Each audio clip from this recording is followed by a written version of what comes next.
On June 25th at 7:30 p.m., ditch the guesswork. Ben Stevens, Kevin Walsh, James Young, and Tom Vecchio have your NBA draft betting coverage pick by pick, bet by bet, all night long. We got all the insights and expert analysis because betting blind isn't a strategy. Coverage starts at 7:30 p.m. on June 25th, only on SportsGrid. Oklahoma City now becomes one of 4 NBA teams ever, one of 3 NBA champs ever, to win at least 84 total regular season and postseason games. It's just the beginning, Ben, and you just look at a team with, these guys at such a young age, and, Chet's got a team option, Ismail Dieng has a team option, Jalen Williams team option, Keyshawn Wallace team option. Hey, man, they're all coming back. The Early Line, only on SportsGrid. We are seeing unbelievable temperature surges over the past couple of days. So I wanted to ask you this question to let the people know, how do we account for that in our handicapping?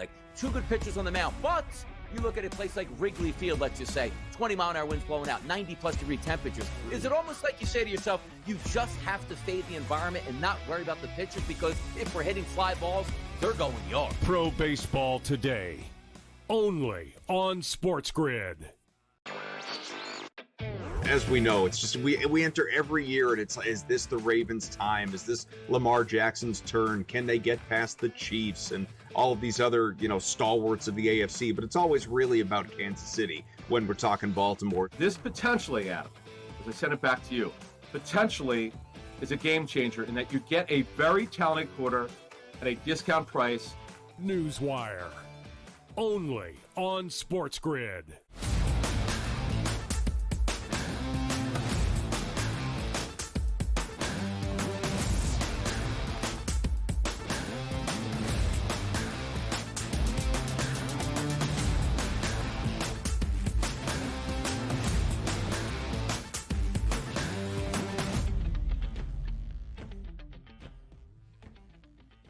Welcome to hour number 3, our third and final live right here on the Early Line on SportsGrid. He is Donnie. I am Ben. In this third and final hour, we preview a full Tuesday slate. That's 15 games, all 30 clubs in their midweek sets around Major League Baseball. We'll have Bryan Fonseca join us here later on in this third and final hour for his final reactions to the end of the NBA season and the Oklahoma City Thunder winning their first championship in 17 seasons in OKC, and some early thoughts on the offseason and the NBA draft as well. DRS, we start off this third hour, though, from the brilliant baseball mind of Donnie Rightside with a ton of baseball breakdowns as we already wrapped up our Fade the Public poll. Yeah, we're having a good time here talking about some of these games. Again, still hot temperatures here in the Northeast. It's going to be a shame, midweek, oh, man, it's only 83 degrees in the ballpark there. You're still going to get some of those high 90s, some good pitching matchups here as well. The Philadelphia Phillies will talk about taking on Houston. That's a great pitching matchup. We'll see if Spencer Strider can continue to get back, fighting back from his multiple injuries that he's had, whether it's his arm and or hamstring here, going up against a pivotal matchup with the New York Mets. And also the Los Angeles Dodgers, who I used to coin the phrase of team launch angle. You know where they're at today? They're in Colorado, so some fun games to bet, certainly some matchups that we can dig into. Absolutely so, DRS. And let's start with a game that you already referenced. The Philadelphia Phillies beginning a midweek set with some interleague intrigue today in H-Town against the Astros. 2 lefties on the bump. Ranger Suarez for the Titans. For the Stros, it is Framber Valdez. Houston is a home favorite, around $1.50, now minus 148 on the FanDuel Sportsbook. That total working its way up to 7 1/2. A really good pitching matchup, DRS. But again, warm temperatures. It is summer. We can expect some offense. The Phils had lost 5 straight on June 8th. Since they have won 10 of their last 13. The Houston Astros basically in the month of June, 31-27 DRS on the final day of May. They are now 45-33. So in this month of June, in the 20 baseball games the Stros have played, 14-6. They have opened up a strong advantage atop the American League West. How does this interleague series in the midweek begin today in Houston?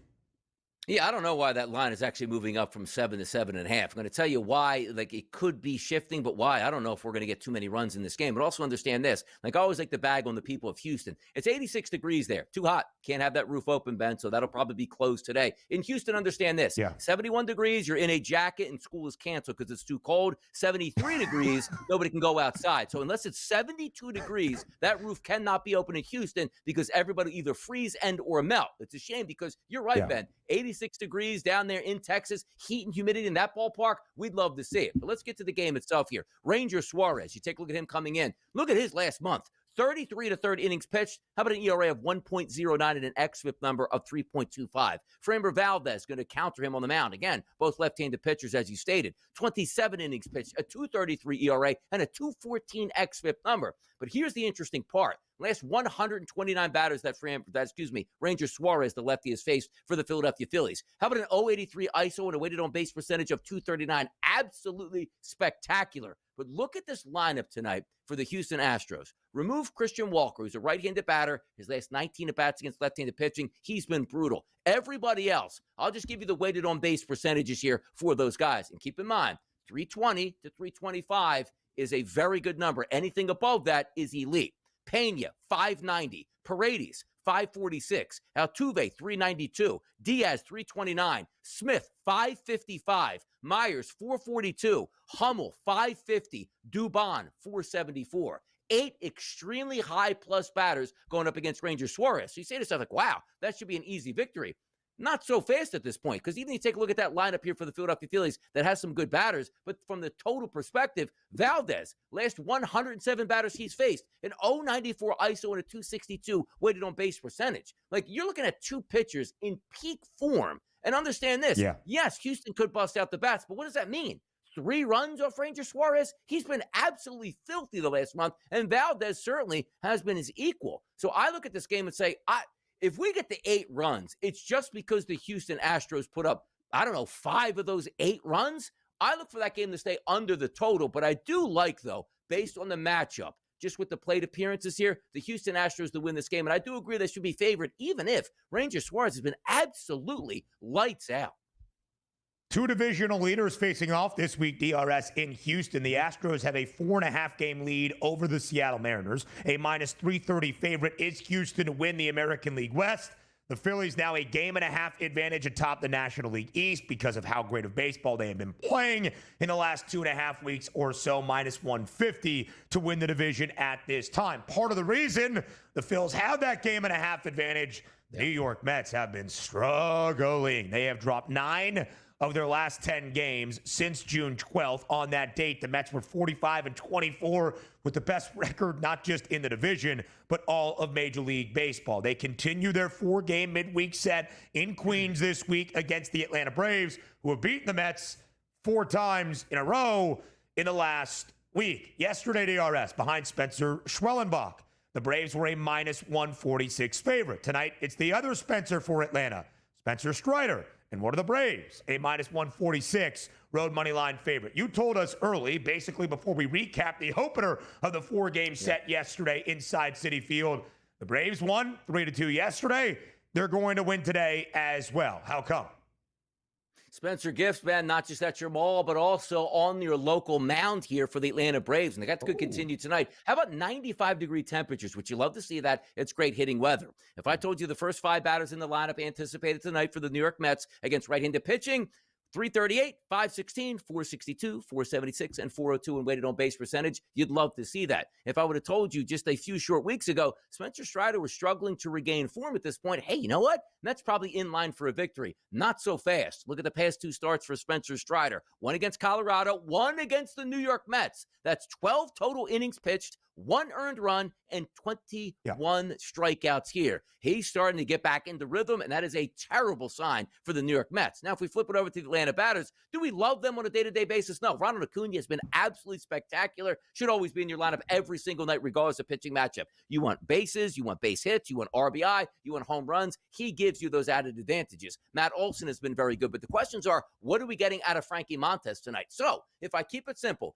the Mets are playing horrendous baseball right now. Strider looks like he's a Cy Young Award candidate again. I'm just going to take that and say, you know what? The Mets are the better team once again today because they have the better pitcher. They'll find a way to win. And I see that price point there around that minus 150. Ooh, yesterday it was high, minus 125s, minus 135s, minus 140s. You have an equally good pitcher on the mound today. The Mets are slumping. I'm going to continue to fade that situation, and I'll take Atlanta again where Strider, I expect very good things from tonight.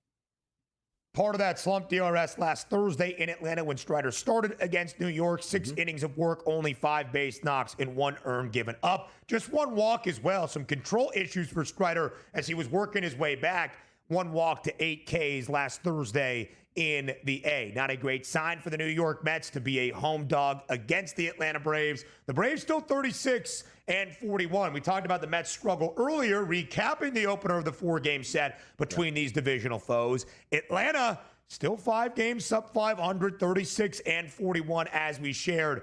Plus 290 DRS to be a playoff team around the National League. Still a lot of work to be done, but we really stuck the fork in those Braves. Maybe it's still in the Braves, but starting ever so slightly, perhaps, to lift its way out. Another divisional duel continues under the arch in St. Louis between the Cardinals and the Cubbies. We'll talk about that next here on the Early Line.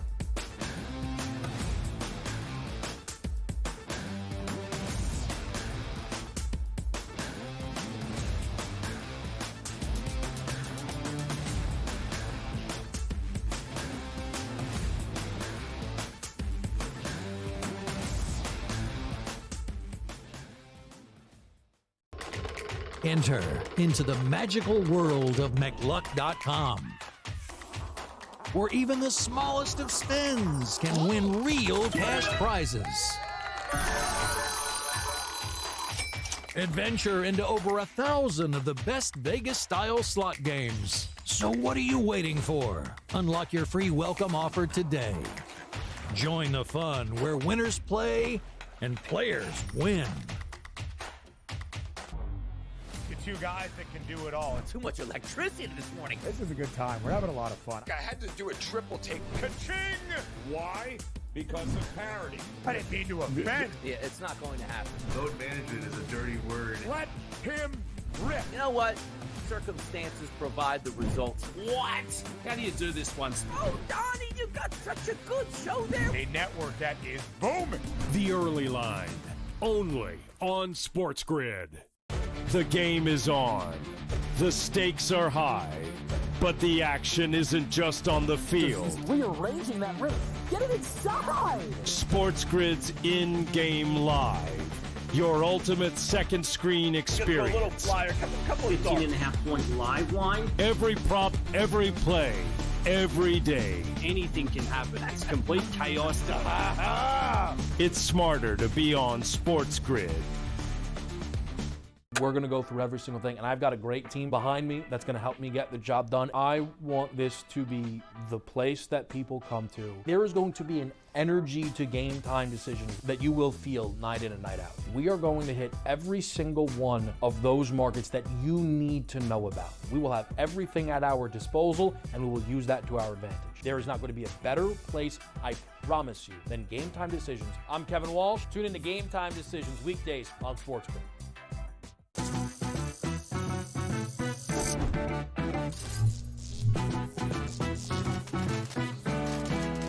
Did you know sportsbooks tend to draw up tighter bet lines for events that get even more bettors, like championship games or major matchups? My tip, try betting on less popular sports. You might have a better shot at beating those odds. Now, go get lucky. See you in Las Vegas. Let's get lucky.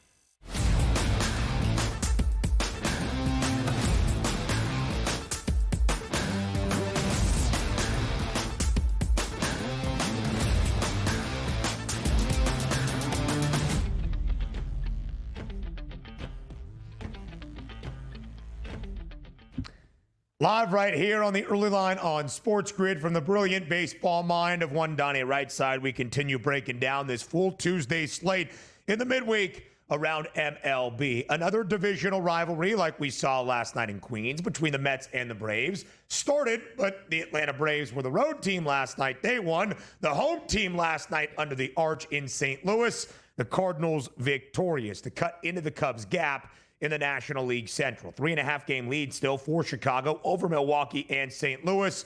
But the Redbirds staying red hot, winning yesterday 8-2, courtesy of 4 separate 2-run home runs from 4 players for St. Louis. Tonight, DRS game number 2 in the Lou. Chicago, an ever so slight road favorite, -118. Now that updated number on the FanDuel Sportsbook, over under stands at 9. We got the double digits last night in St. Louis. Are we going to see more offense tonight under the arch?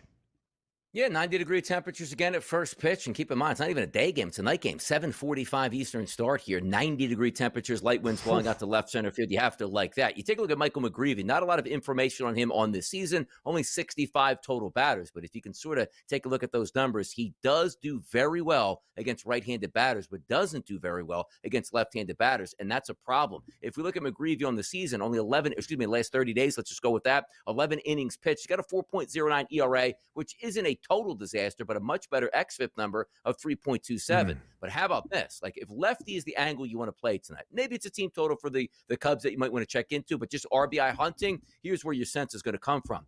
Ian Happ is a switch hitter. Of course, he's going to bat lefty tonight. His last 79 at-bats going up against right-handed pitching, a 313 ISO and a 394 weighted on base percentage. How about Kyle Tucker? His last 64 plate appearances against right-handed pitchers, a 231 ISO and a 429 weighted on base percentage. He also will bat from the left-hand side. Our guy, Pete Crow Armstrong, his last 69 at-bats going up against right-handed pitching, a 297 ISO and a 393 weighted on base percentage. And then also another guy with a lot of power in that lineup, left-handed batter Michael Busch. His last 69 appearances against right-handed pitching, a 344 ISO and a 484 weighted on base percentage. So from a Cubs perspective, do I think there's a legitimate chance they win tonight? Of course they do. But if I'm just looking from an RBI, I'm probably looking at saying if you take those 4 left-handed batters, 2 of those guys at least probably going to get RBI looks tonight, and that's all you can ask for. If you go over to St. Louis, red hot last night at the plate, as Ben, you pointed out, 4 home runs yesterday. Maybe that continues today. Jamison Tyone, not a great pitcher this season, particularly over the past 30 days.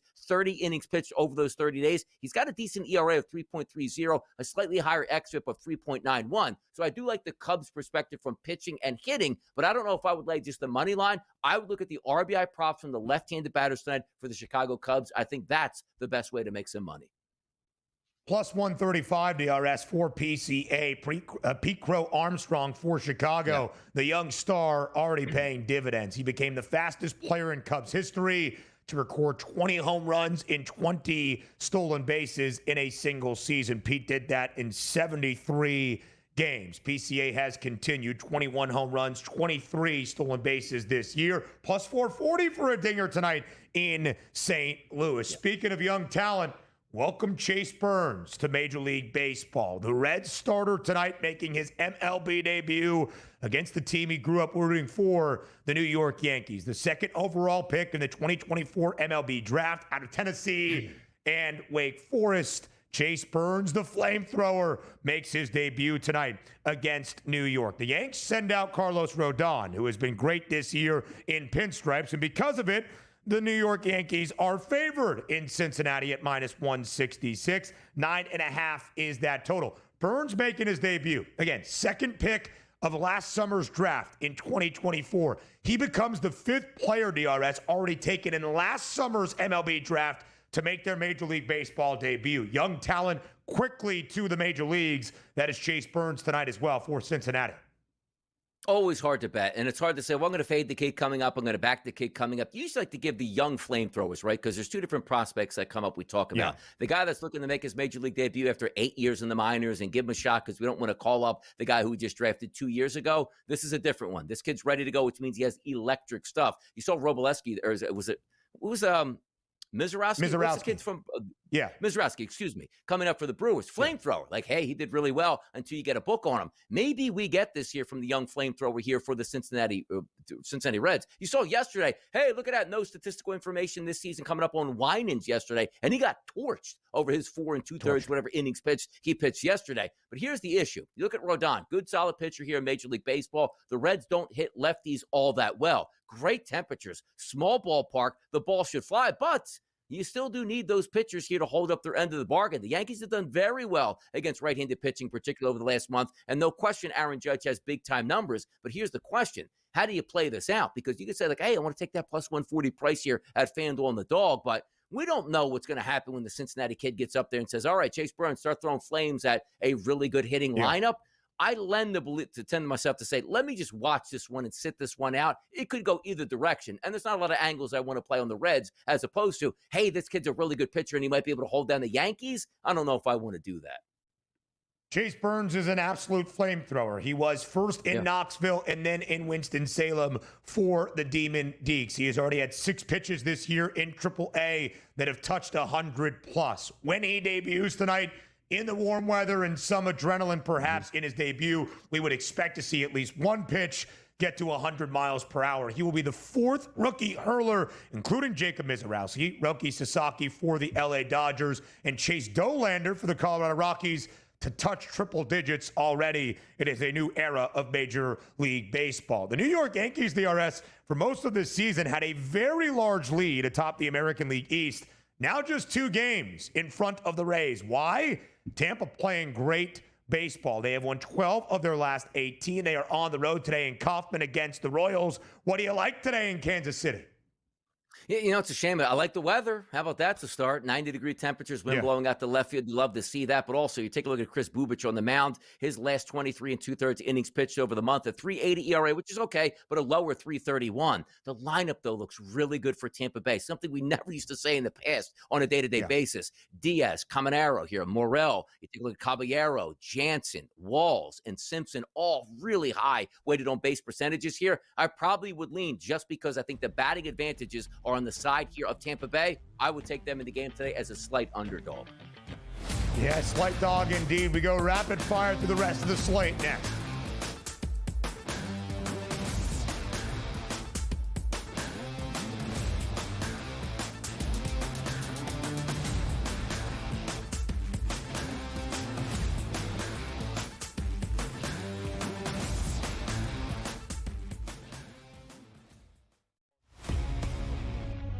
We are seeing unbelievable temperature surges over the past couple of days. So I wanted to ask you this question to let the people know, like, how do we account for that in our handicapping? Like, 2 good pitchers on the mound, but you look at a place like Wrigley Field, let's just say, 20-mile-an-hour winds blowing out, 90-plus degree temperatures. Is it almost like you say to yourself, you just have to fade the environment and not worry about the pitchers because if we're hitting fly balls, they're going yard? Pro Baseball Today, only on SportsGrid.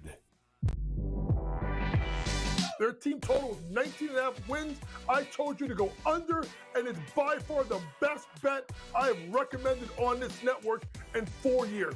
They can't get out of their own way. And now Sloot is out for the year. Let's hope Sloot gets back because I respect the hell out of Sloot, and I want her to go out on her own terms. Hopefully we'll have her back for the 26th season. Betting above the rim, only on SportsGrid. Kevin Durant, at the age of 36 years old, after 17 seasons that he has played in the NBA, DRS, is now on his way to H-Town. I don't think it's a great move. I wanted him to go to a ready-made championship team full of a veteran roster and see if he can ring chase that way. Not to go to an organization on the come-up that if you just stay the course, and also, what better blueprint do we have than just staying the course than OKC, right? The early line, only on SportsGrid. The game is on. The stakes are high, but the action isn't just on the field. Rearranging that roof. Get it inside! SportsGrid's in-game live. Your ultimate second screen experience. A little flyer, couple of 15.5-point live line. Every prop, every play, every day. Anything can happen. That's complete chaos. It's smarter to be on SportsGrid.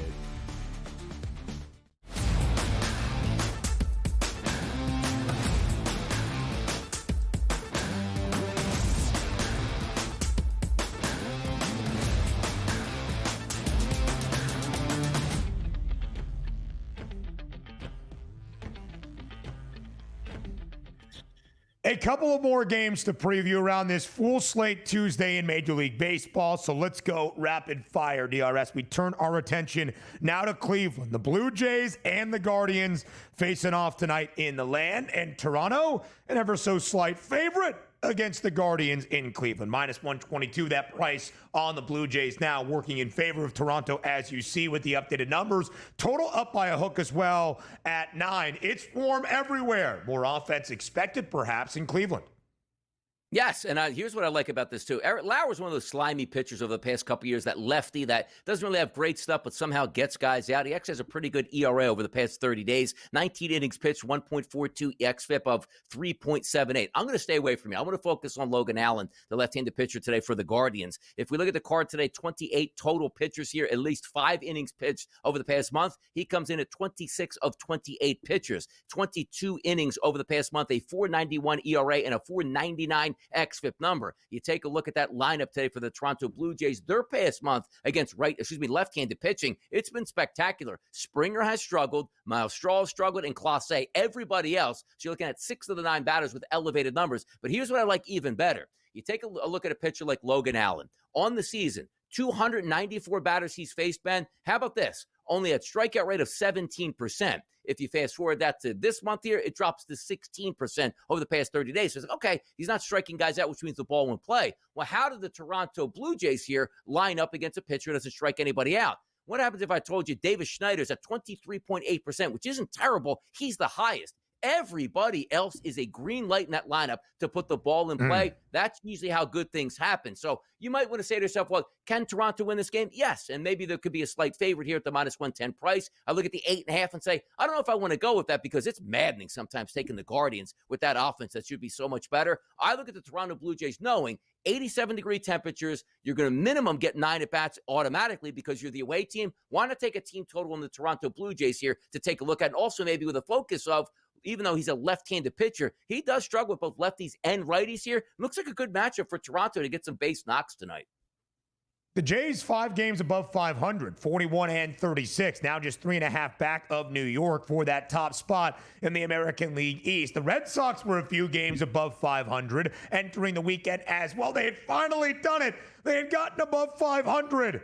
Oh, they've dropped 3 straight in California. They're now 40 and 40, including the opener last night in Anaheim against the Halos, getting beat 9-5. But tonight, DRS, a pretty hefty favorite in Anaheim against the Angels with Garrett Crochet on the mound. Boston minus 176. The updated price, not quite as steep as that number there, but still a strong favorite. Total is 8. Is the price justified on the Red Sox sending out Garrett Crochet? It is justified. It's one of those where I take a look at the first 5 innings ago, maybe a run line first 5 innings with Garrett Crochet and the Boston Red Sox. I'm going to tell you why. You look at Crochet, 34 innings pitched over his last month, a 2.65 ERA, which is fantastic. But that was the xFIP. Goes down from a 2.65 ERA to a 2.10. He's been nothing short of filthy. And then there's Mr. Anderson on the opposite side, which I always joke with Tom Vecchio on Pro Baseball Today on Sundays. How come every pitcher stinks for the Angels and is horrendous with xFIP numbers? No surprise with Anderson. He struggles with lefty batters, righty batters, doesn't strike anybody out. So tonight, Schneider, Gonzalez, and Narvaez, along with Rafaela, will be on my card. But I just figure this game has all the likings of like 3-1 at the end of 5 innings here in the favor here, the Boston Red Sox. And I don't want to tempt fate with maybe a bullpen. You should get a good pitching matchup. Crochet's the much better pitcher. You just have to eke out some runs here for the Boston Red Sox. Run line first 5 innings. Boston takes care of business tonight as a heavy favorite. Not exactly getting a discount on that run line, laying the hook in terms of where that stands at minus 144, but a better price, of course, in the game overall. How about Tarek Skubal out there tonight for Detroit? He has been sensational. The Tigers have won 8 of his last 9 starts. He is 8-2 this year, of course. Our reigning AL Cy Young winner with a 2.06 ERA and the expected Cy Young winner in the American League once again. You thought that might be a steep price on the Sox? Minus 290 has evaporated DRS against the A's.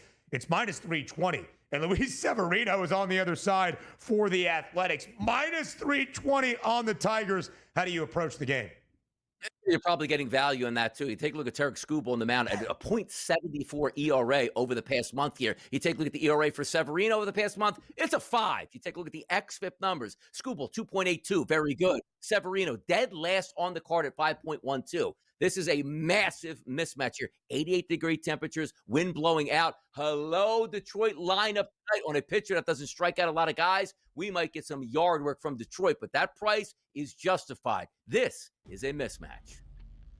4.5 the team total for the Tigers. 2.5 the team total for the A's. Other ways to slice it. Bryan Fonseca joins us next.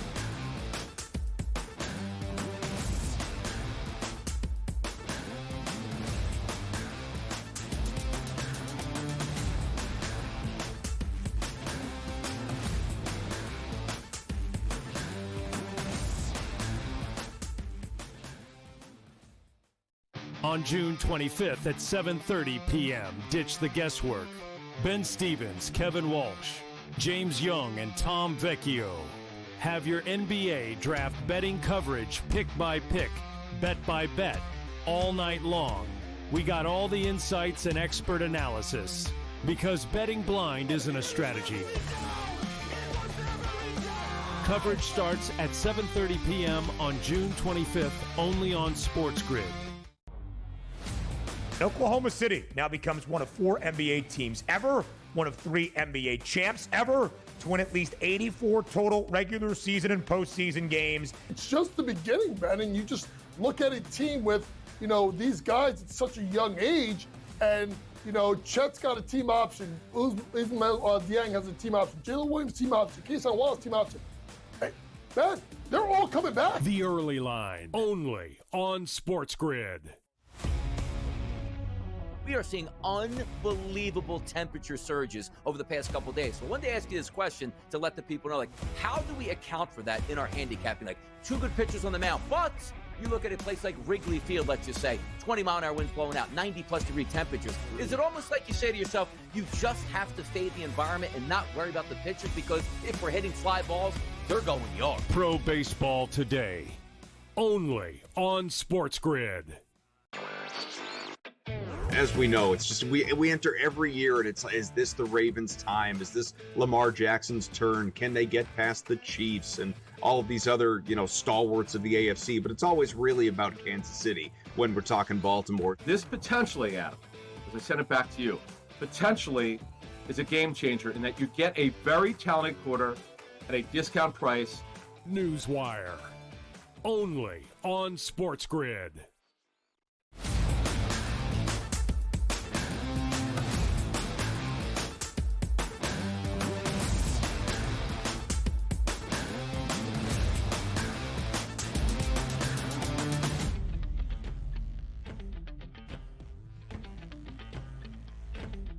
Live right here on this Tuesday on the early line on SportsGrid to tie one final bow on the 2024-25 NBA campaign and what we saw to end out the NBA Finals in game number 7. Bryan Fonseca joins us here on this Tuesday on TEL. Fonseca, as always, we appreciate the time. We'll look back on game 7, the culmination of the NBA Finals, a new NBA champion in Oklahoma City, and where the Thunder rank in terms of the all-time great teams that we have seen in NBA playoff history. Fonseca, as always, we appreciate you being here.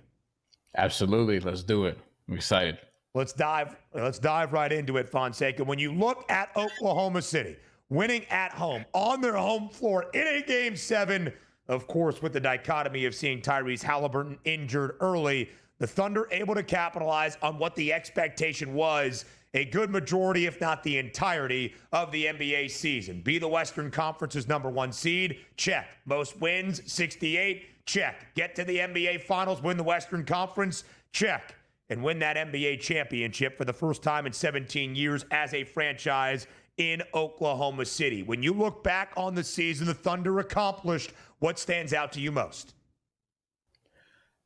The defense was historic, obviously. And I also think when looking at it, the way that they won is unfortunately going to be remembered, right?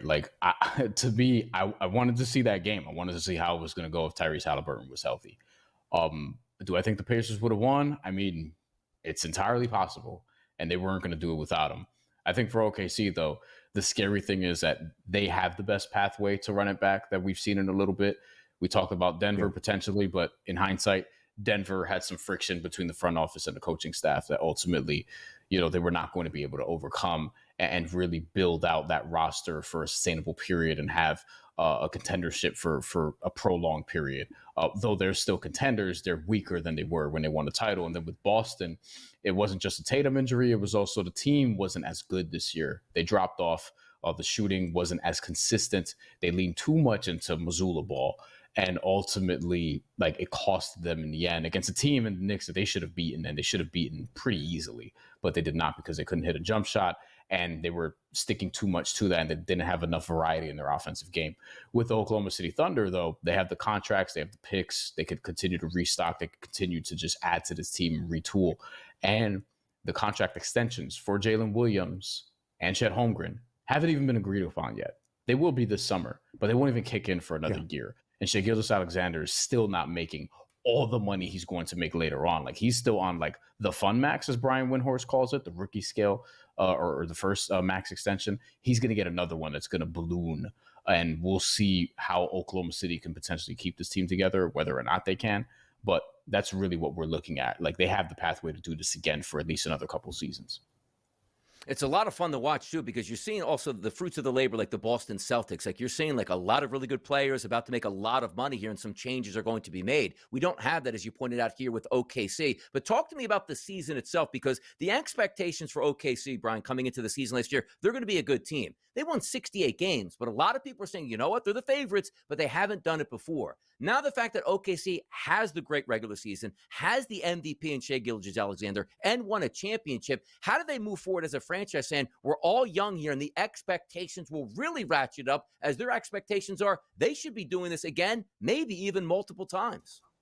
Yeah, I mean, relative to those expectations, they're the overwhelming favorite right now, which makes me obviously not want to bet them. I'm not going to bet them at all, because why am I taking a future at plus 250? It doesn't make sense. But they could continue to add. One of the other sneaky things about this team is Nikola Topic, who hasn't played, who I loved heading into the draft before he suffered a partially torn ACL that sidelined him for his entire rookie season. I thought he was going to be one of the top picks in last year's draft, and they ended up getting him where they got him. And he hasn't even played, and he's somebody that could be in the rotation that they're probably going to develop, all these different things. They're going to be good again, really good, and they have to make. Isaiah has that balloon payment on his contract, but he has a club option for the year after, and they're not going to be they're not going to have to keep him. They have some things they can do, and Alex Caruso is on an affordable contract, long Lou Dort's contract that you could move or keep. They have all these all-world defenders. Cason Wallace isn't getting paid yet. It's ridiculous, and they've sort of just hacked the system here, and they're going to be tough to beat.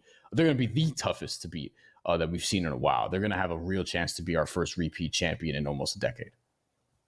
Yeah, I think that is really the case, Fonseca. We'll talk about the odds and what the future holds for this young Thunder core in just a moment. But as we encapsulate this year, there has already been and was throughout the NBA postseason some conversation about Oklahoma City, their brand of basketball, where they rank among the all-time great teams that we have seen do this. They are one of 3 NBA champions ever, along with the 95-96 and then 96-97 Chicago Bulls, to win 84-plus games, regular and postseason combined. So when you look at the 2024-25 version of the Oklahoma City Thunder, where do you put them in the pedestal of the great NBA champions we have seen in recent memory?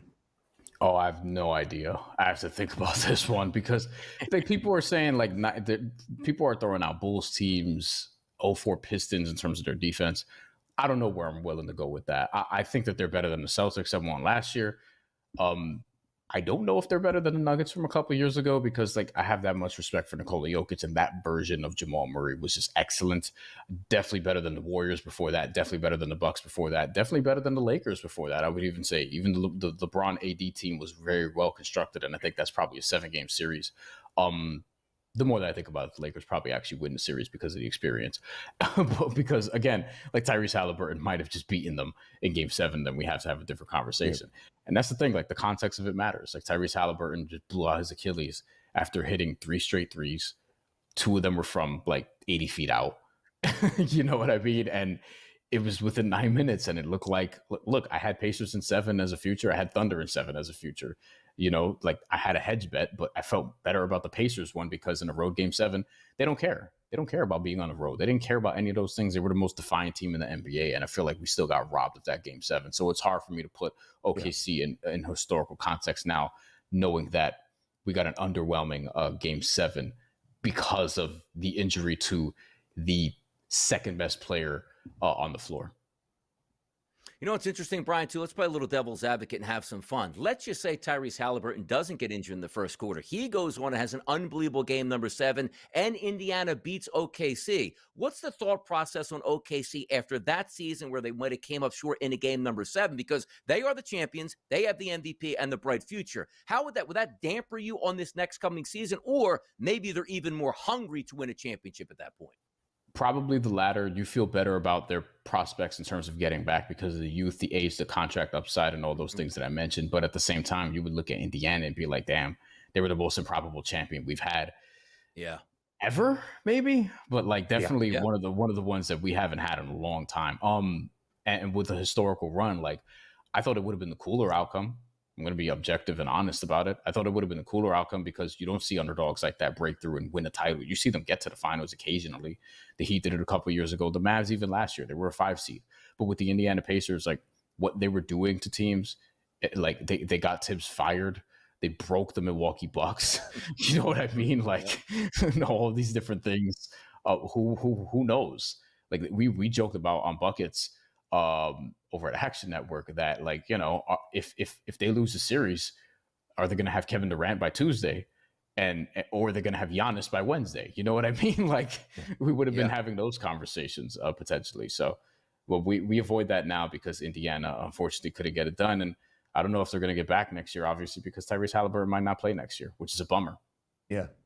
Since 1984, the 42 NBA finals in a row have had a documented series price of the underdogs at plus 250 or longer, 16 of them. Had Indiana pulled off the upset, they would have been one of 2 to win outright of those 16 dogs at plus 250 in the series numbers. The other one, the 2004 Detroit Pistons, of course, who beat the LA Lakers. Detroit basketball, what a time that was. More with Fonseca on the offseason ahead in the NBA. Up next.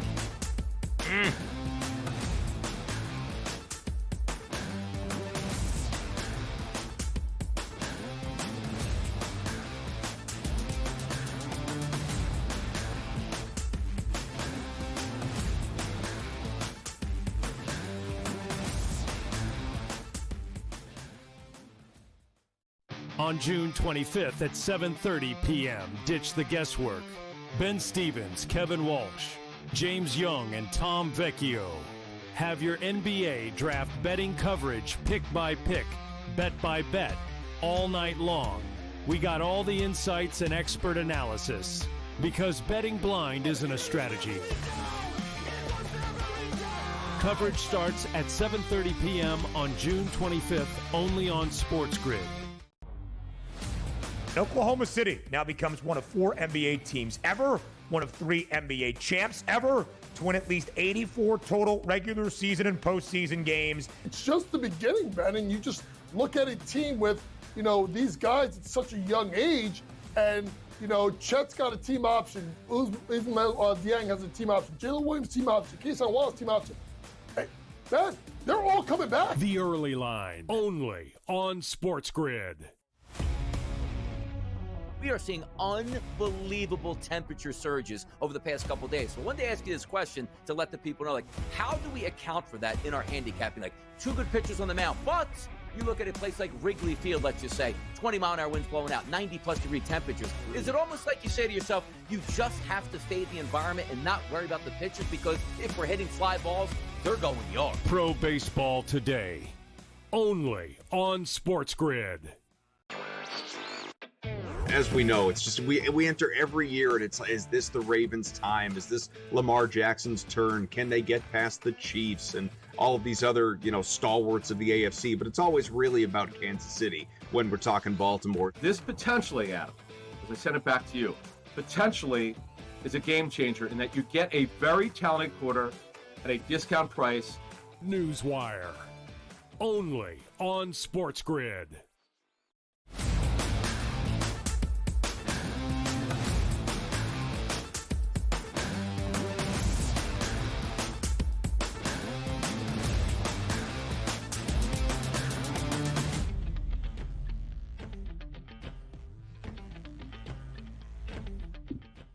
Live right here on the early line on SportsGrid, Bryan Fonseca with us for a second consecutive segment. And Bryan Fonseca, when I asked you about this year's Oklahoma City Thunder squad winning an NBA championship and where you put them in the historical context of our recent champions as well, I thought you had a very fair answer of it's hard to compare at this time.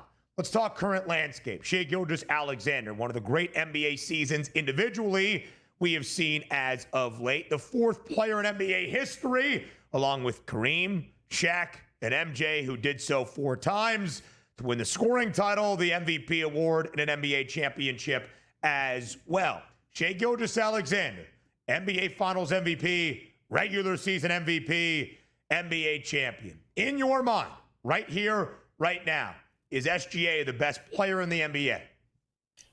I still can't put him above Jokic. Like, the body of work has to mean something. 3 MVPs, could have gotten a 4th, either this year or the year that Joel Embiid won it, to be honest with you. He's the best, one of the best centers already in NBA history. Shai Gilgeous-Alexander is funny. I did a live yesterday on YouTube, and there were people commenting like he's already better than Kobe. Like, things like this I can't entertain yet. I mean, like, I can't do that yet, you know? He just won his first title. He had one of the best individual seasons ever for a guard, for sure, because you're looking at scoring champion, MVP, regular season MVP, finals MVP, championship, obviously, the 1 seed. Defensively, he was strong as well, a part of one of the best defenses we've seen in a long time. So the best player in the world, it's like, it's hard for me to put him above Jokic, especially given what Jokic has to do in terms of a roster. Like, if he was on OKC, forget about it. You know what I mean? Like, with Shai, he's doing an amazing job, but that team is also a machine. So I think there has to be some context added there. But I'm fine with putting him number 2 for right now. He's an awesome player. And I don't think it matters if he's number 1, number 2, number 3. He's the best player on the best team right now. Exactly. 26 years old, the MVP, won the Western Conference MVP, the Finals MVP, and a championship. What a sensational season here. And that brings us up here with OKC once again, the youngest team in the NBA. 26 for SGA, 26 for Lou Dort, 24 for Jalen Williams, 23 for Chet Holmgren, and the wily veteran Isaiah Hartenstein at only 27 years old, which puts us into the NBA championship odds for next year. You've already stated here, Brian, and we have done the same. Boy, wrapping up a plus 210 price on an NBA championship and holding that for 12 months is kind of crazy with how many things can actually happen. But the Thunder are the favorites and by a wide margin. So without betting them, how do you feel them being that big of a favorite coming into next season? It's hard to not justify it, given that you have, I mean, maybe the Rockets are second now after the Kevin Durant trade, maybe. But, like, do you feel great about Kevin Durant being able to make it through an entire season in playoffs? I don't know about that. You know, I love Amen Thompson. I think Ime Udoka is low-key one of the best coaches in the NBA. He just, you know, he did some BS. So, like, you know, we can't quite overlook that completely, I suppose. But at the same time, like, you know, just looking at the rest of the landscape, like Minnesota, they're a team, I'm not going to lie, like, maybe this is a me problem. They're just a team that's difficult for me to respect. You know, the year before, I thought they were built to beat Denver, and they beat Denver, and they did that. But then they got whooped by Dallas. And then last year, you know, you kind of had a favorable pathway where you didn't play a single center until the Western Conference Finals, where you played 2.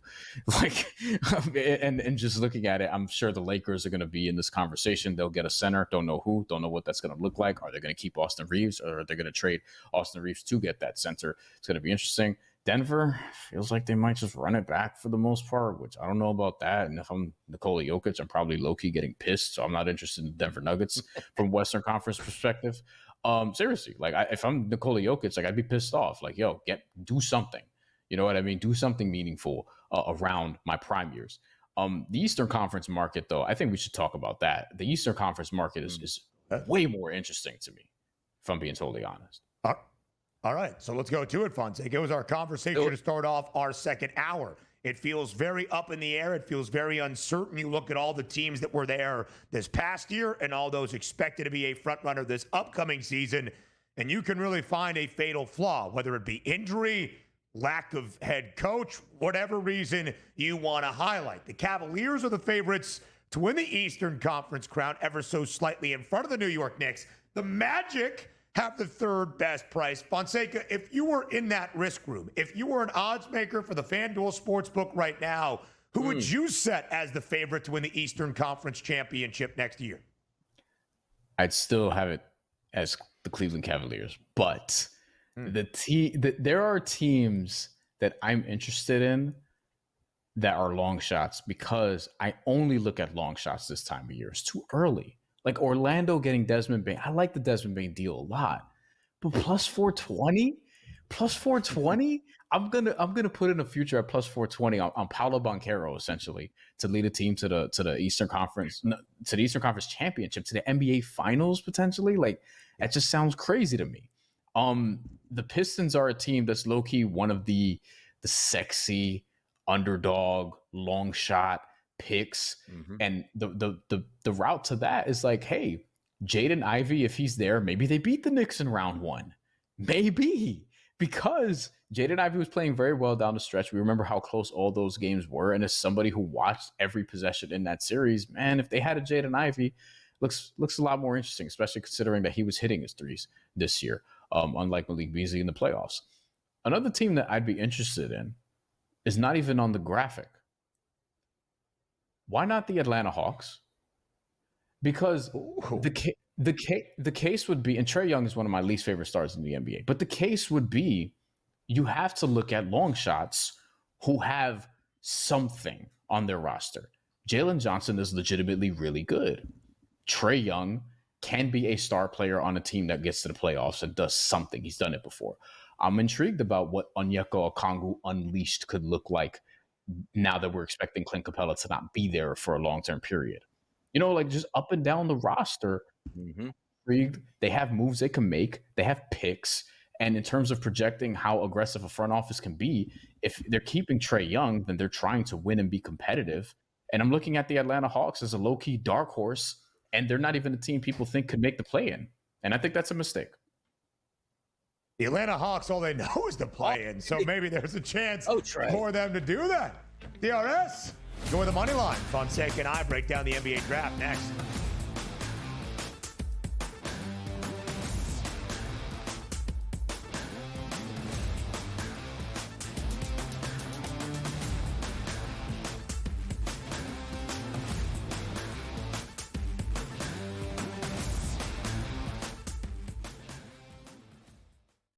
On June 25th at 7:30 p.m., ditch the guesswork.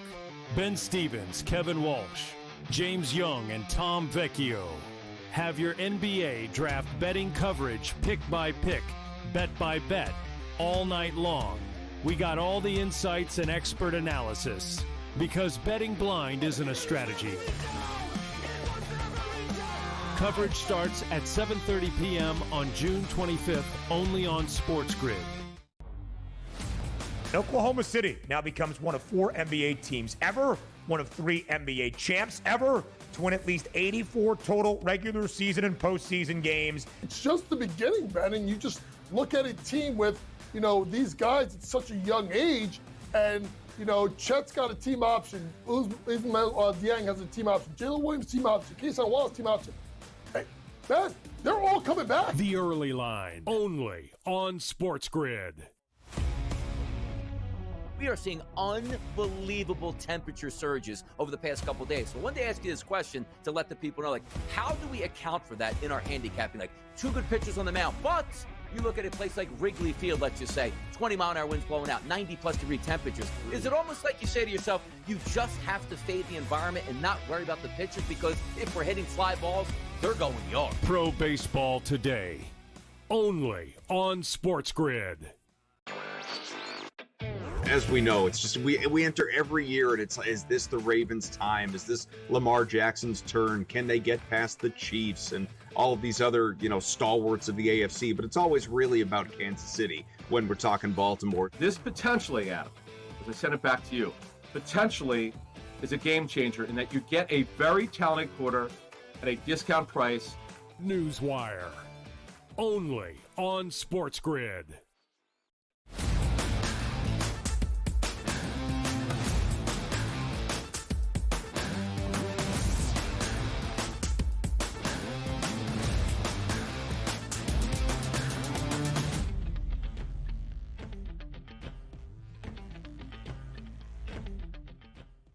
The early NBA offseason in full, the summer months around the association. We've already seen blockbuster deals. It intensifies even further tomorrow on a Wednesday night inside the Barclays Center in Brooklyn.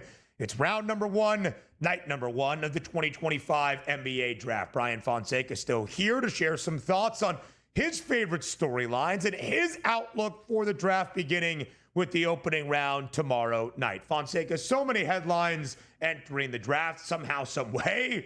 Nico Harrison, being the villain around the NBA, ends up with the number one overall pick, winning the NBA draft lottery in the Cooper Flag sweepstakes. Dylan Harper going to a young, fun San Antonio Spurs team, as we might expect, in the slide of his Rutgers teammate in Ace Bailey before our very eyes. So many headlines, so many storylines, Fonseca, as you get ready for the 2025 NBA draft tomorrow. On the eve of it, what is the first thing you are watching for, first and foremost?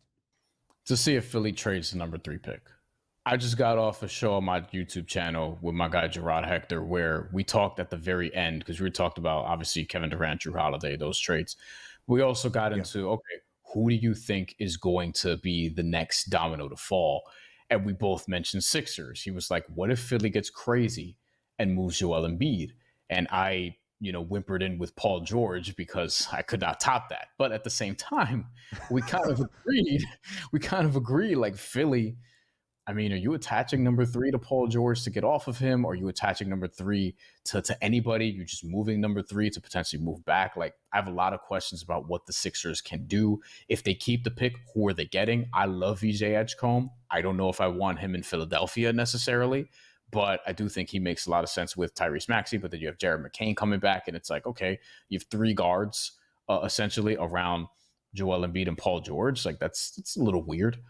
I don't know. Like, I have a lot of questions about Philadelphia. That's the most fascinating thing to me, I think, the entire draft, because I feel like I know what's going to happen at 1 and 2. And I feel like those are obviously the safe picks at 1 and 2, justifiably so, in Cooper Flag and Dylan Harper. Cooper Flag, that generational talent. You see the price associated, just a matter of time for confirmation when Adam Silver reads his name off tomorrow.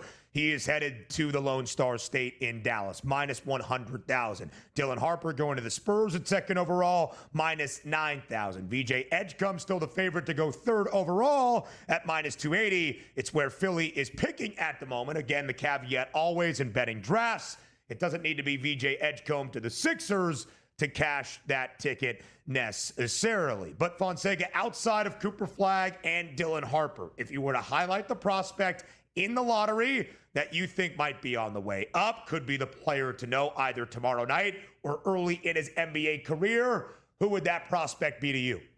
VJ Edgecombe, who I just mentioned from Baylor. I've been high on him for a long time. He played in New York, Long Island Lutheran, and obviously for the Bahamian national team as well. And that's what I want people to sort of like remember.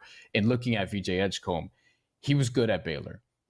Watch his film in the FIBA Olympic qualifiers for the Bahamas, for the Bahamian national team, nearly putting them in the Olympics for the first time ever for men's basketball, where they went toe-to-toe with Spain for a while. They beat other teams like Finland, for example. You got to see VJ Edgecombe compete alongside other NBA players, by the way, like Buddy Hield, like Eric Gordon, for example, compete defensively. He looked sharp. Athletically, he's a monster. If that jumper could fall consistently, he's going to be an all-star for years to come, I think. The jumper is going to be key there, but I think his floor is very high. I just wonder if, is he going to be a number 1? Is it going to be a number 2? Going to be number 3? I don't know. In terms of like from an offensive standpoint, but I do think he could be the best or second best player on like a good team eventually as he fills out. I'm super optimistic about him.